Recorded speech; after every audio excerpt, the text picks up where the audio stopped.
Olá a todos, sejam bem-vindos. Meu nome é Camila Artiles, da Academia de Educação Radiológica Online. Eu trabalho no Departamento de Radiologia do Grupo Fleury, DASA e UHG Rio de Janeiro. Esse mês, selecionamos mais algumas publicações interessantes sobre imagem gastrointestinal. Antes de iniciarmos nosso resumo, gostaria de agradecer aos editores seniores por suas contribuições ao bloco de imagem gastrointestinal, a coordenação da equipe brasileira pelo convite e pelo apoio na tradução.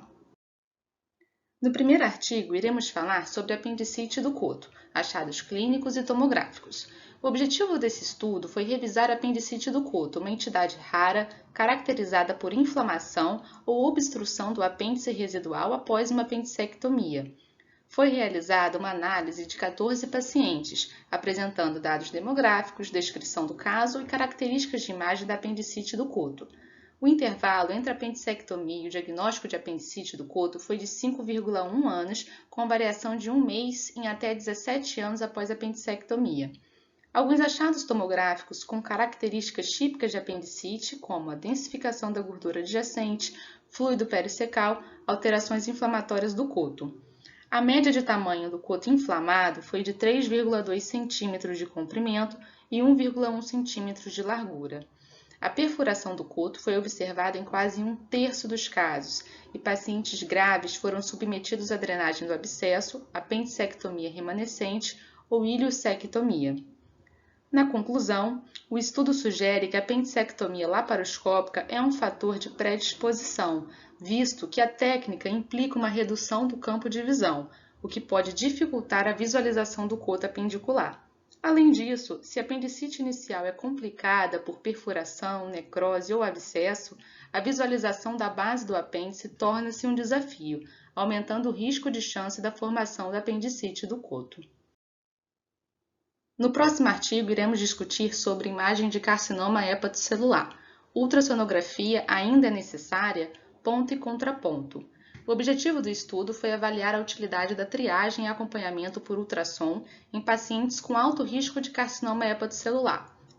Os argumentos pró-ultrassonografia como método diagnóstico de primeira linha são a alta disponibilidade, custo e facilidade de procedimento, dispensando o uso do contraste ou da sedação. No acompanhamento pós-transplante hepático, a ultrassom com Doppler tem o benefício de confirmar a patência da vasculatura hepática.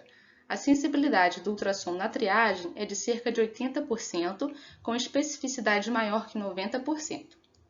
Os argumentos pró-tomografia e ressonância magnética como método diagnóstico de primeira linha são as modalidades de imagem superiores, sobretudo devido à capacidade superior de diagnosticar precocemente o carcinoma hepatocelular e com somente uma varredura, enquanto a ultrassonografia apresenta dificuldades na detecção do carcinoma em estágio inicial e potencialmente curável, por vezes necessitando da complementação com tomografia ou ressonância.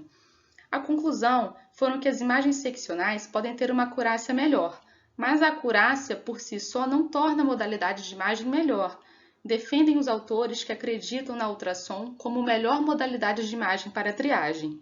Em contrapartida, outros autores, com base em referências estatísticas, apoiam o uso da ressonância, por acreditar que seja superior à ultrassom na detecção de estágios iniciais de câncer, apesar das imagens seccionais incluírem baixa disponibilidade, alto custo e longa duração. Achados da ressonância após remoção endoscópica de bateria-botão no esôfago. O objetivo desse estudo foi caracterizar a história dos achados da ressonância magnética em crianças após remoção por endoscopia de uma bateria-botão no esôfago.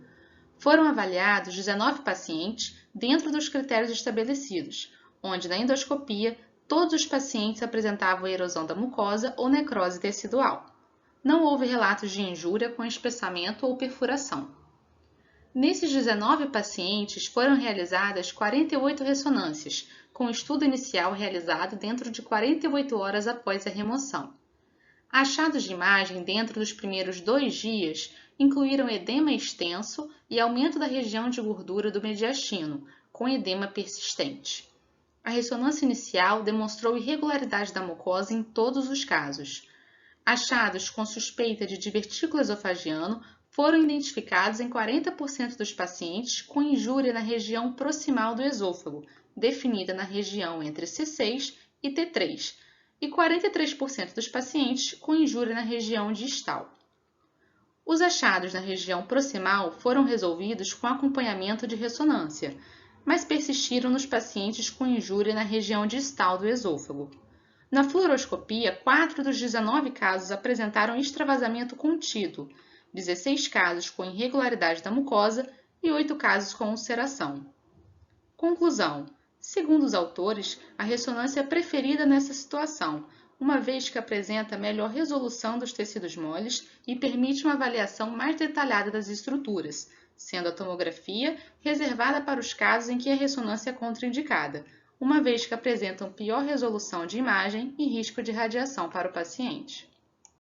Coleção de fluido abdominal infectado versus estéril em tomografia pós-operatória, um sistema de pontuação baseado em achados clínicos e de imagem. O objetivo desse estudo foi propor um sistema de pontuação para caracterizar coleções de fluido intraabdominal em pacientes pós-operatórios, almejando um melhor acompanhamento pós-cirúrgico. Foram avaliadas diferentes tipos de coleções de fluidos pós-cirúrgicos, incluindo seromas, hematomas e abscessos. Como principal complicação pós-operatória, a infecção ocorre em mais de 5% das feridas limpas e 27% das feridas sépticas, com mortalidade de fluidos infectados de cerca de 80% se não tratado. Os autores criaram um sistema de pontuação usando as seguintes variáveis: PCR sérica acima de 150, 4 pontos, gás na coleção, 3 pontos, atenuação do fluido na tomografia maior que 20 UH, 2 pontos, e o realce da coleção, 2 pontos. Conclusão: a pontuação maior ou igual a 5 pontos é indicativa de fluido infectado, com 85% de sensibilidade e 79% de especificidade. Amostras de fluidos drenados foram enviadas ao laboratório para conseguir evidências de infecção. Espectro de imagens em emergências duodenais. O objetivo desse estudo foi discutir o duodeno, suas afecções e emergências, incluindo aquelas que começam no duodeno e aquelas que o duodeno é secundariamente afetado. A anatomia dos 4 segmentos do duodeno e como ele é exclusivamente intraperitoneal e retroperitoneal é de suma importância na avaliação das emergências duodenais. Úlcera péptica é uma das patologias duodenais mais comuns, frequentemente afetando o primeiro segmento duodenal. Quando em segmentos mais distais, a síndrome de Zolliger-Ellison deve ser considerada. Sinais radiológicos diretos de úlceras duodenais sem complicações são sutis e podem não ser visualizados. Sinais indiretos incluem densificação da gordura duodenal, linfadenopatia adjacente e edema na submucosa. Na suspeita da úlcera hemorrágica, é necessária a angiografia tomográfica com estudo trifásico. Perfuração deve ser suspeitada quando há presença de gás extraluminal. A pancreatite é uma patologia que pode afetar o duodeno, secundária à inflamação por enzimas pancreáticas ou compressão por aumento da cabeça do pâncreas ou fluido peripancreático. A colecistite aguda também pode levar à inflamação do duodeno, causando uma erosão de cálculo biliar através da parede duodenal e levando ao íleo biliar. O trauma duodenal é raro, mas comumente devido a traumas penetrantes, com outra causa comum de injúria por compressão duodenal contra a espinha lombar. Condições menos comuns, como a síndrome de Bovéret no segundo segmento, fístula aortoduodenal no terceiro segmento e malrotação do quarto segmento. Conclusão: o artigo oferece uma tabela com as condições patológicas por segmento duodenal, realçando a importância dos achados radiográficos no diagnóstico precoce das afecções emergenciais do duodeno, favorecendo o tratamento adequado. Colangiopancreatografia por ressonância, o que todo residente de radiologia deve saber. O objetivo desse estudo foi avaliar os principais aspectos da colangiopancreatografia por ressonância. As vantagens: o método não invasivo para avaliação de desordens pancreatobiliares, que promove um campo de visão mais amplo do sistema biliar quando comparado com a colangiopancreatografia retrógrada endoscópica, CPRE, mais seletivo, que pode não ser capaz de visualizar uma obstrução. Desvantagens: o alto custo, pior resolução espacial, necessidade de cooperação do paciente e incapacidade de intervenção. Os diferentes protocolos que podem ser usados com o CPRM incluem o uso de sequências 2D e 3D. O artigo discute técnicas, vantagens, desvantagens e armadilhas da colangiopancreatografia por ressonância, assim como detalha muitas variações normais da anatomia biliar antes de apontar as patologias do trato biliar, tanto benignas quanto malignas. As patologias benignas incluem a coledocolitise, colangite, atresia biliar e problemas traumáticos e iatrogênicos. No que diz respeito às patologias malignas, o colangiocarcinoma, assim como o carcinoma ampular, pancreático e vesicular, foram citados. A conclusão: o residente de radiologia deve saber avaliar os principais aspectos da colangiopancreatografia por ressonância, assim como estar atento para a interpretação equivocada dos artefatos e variações anatômicas normais que mimetizam patologias. Adenocarcinoma do ducto pancreático e suas variações, pérolas e perigos. O objetivo desse estudo foi avaliar os principais aspectos do adenocarcinoma do ducto pancreático, a malignidade pancreática primária mais comum, representando 90% dos tumores sólidos de pâncreas, com taxa de sobrevida de 7% em 5 anos. Os achados na tomografia se correlacionam como massa indistinta com pouco realce que obstrui os ductos pancreáticos e biliares adjacentes, com hipoatenuação em relação ao parênquima pancreático normal devido à baixa vascularização do tecido tumoral. Em 10% dos casos, o adenocarcinoma pancreático vai ser isoatenuante, um estroma menos desmoplásico, um bom prognóstico, em comparação com o parênquima adjacente, limitando a utilidade diagnóstica da tomografia. Sinais indiretos de uma massa pancreática incluem dilatação ductal montante e do ducto biliar comum. Achados na ressonância: tipicamente hipointenso em T1, variando de intensidade em T2, com restrição à difusão. Subtipos histológicos menos comuns do adenocarcinoma pancreático incluem os carcinomas adenoescamoso, coloide, hepatoide, medular, anel de Sinnett e carcinomas indiferenciados. A conclusão: o adenocarcinoma pancreático tem características de imagem de outras lesões pancreáticas focais, benigna e maligna, e por essa razão, uma avaliação acurada das manifestações clínicas, radiológicas e laboratoriais é essencial para a realização do diagnóstico precoce e correto. Avaliação por imagem de trauma abdominopélvico por arma de fogo. O objetivo desse estudo foi descrever a importância da imagem na avaliação do trauma por arma de fogo, incluindo achados na apresentação inicial e no acompanhamento do quadro clínico. Considerando as principais causas de morte por ferimentos, as injúrias por armas de fogo representam a segunda maior causa, atrás somente de colisões de veículos motorizados. A cinética do trauma, física do disparo, análise da trajetória e mecanismos de lesão são essenciais para determinar a gravidade do quadro. Padrões comuns de injúrias incluem laceração, cavitação e ondas de choque. A imagem deve ser reservada a pacientes estáveis hemodinamicamente. A ultrassom e a ressonância apresentam um papel limitado na avaliação. A tomografia é usualmente o método mais utilizado. Diferentes protocolos de contraste podem ser adotados. Exemplos de injúrias de órgãos musculoesqueléticas, neurológicas, diafragmática, entre outras, assim como a escala de injúria da Associação Americana de Cirurgia do Trauma para cada órgão, são sutilmente apresentadas.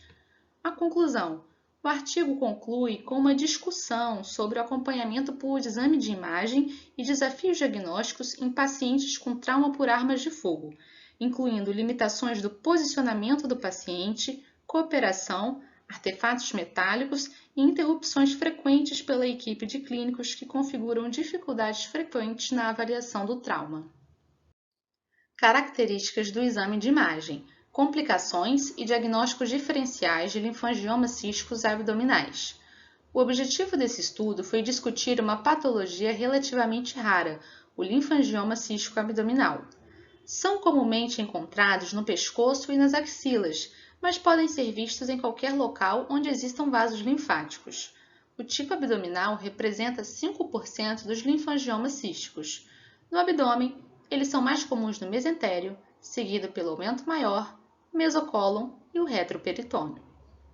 Nos exames de imagem, os linfangiomas císticos aparecem como lesões multiloculares, com conteúdo seroso homogêneo, com uma parede e septo fino. As lesões devem ser anecoicas no ultrassom, com atenuação de fluido na tomografia e com conteúdo cístico na ressonância, baixo sinal em T1 e alto sinal em T2. Na imagem pós-contraste, as paredes e os septos podem apresentar um realce sutil progressivo. Alguns cistos podem se tornar heterogêneos devido a alterações hemorrágicas ou inflamatórias. Uma parede fina, fluido homogêneo e a ausência de efeito de massa nos órgãos regionais são características importantes. Infecção é a complicação mais comum, o que pode gerar uma aparência heterogênea tanto na tomografia quanto na ressonância. Diagnósticos diferenciais incluem ascites loculadas, necrose encistada de parede pancreática, duplicação e teratomas císticos. A conclusão: os linfangiomas císticos são benignos e geralmente assintomáticos, porém, retirada cirúrgica pode ser indicada se a lesão começar a ser sintomática. A recorrência foi reportada em mais de 27% dos casos. Pistas diagnósticas, armadilhas e características de imagem com SELs, que surgem nas estruturas abdominais e pélvicas. O objetivo desse estudo foi discutir os diferentes tipos de SELs encontrados no abdômen e na pelve. O sufixo SEL vem do grego antigo e se traduz como tumor ou cavidade. O artigo fala sobre os recursos de imagem e dicas de diagnóstico para cada um dos SELs descritos. Algumas das lesões mais comumente vistas são hidrocele, varicocele, mucocele, linfocele, ureterocele, coledococele e algumas anormalidades menos comuns, como santorini-cele, hematocele e siringocele. As santorini-celes são dilatações císticas focais da parte terminal do ducto pancreático dorsal, o ducto de Santorini, frequentemente observadas em pacientes com pâncreas diviso. Seringocele se desenvolve a partir de um cisto nas glândulas bulbouretrais, adjacentes à próstata.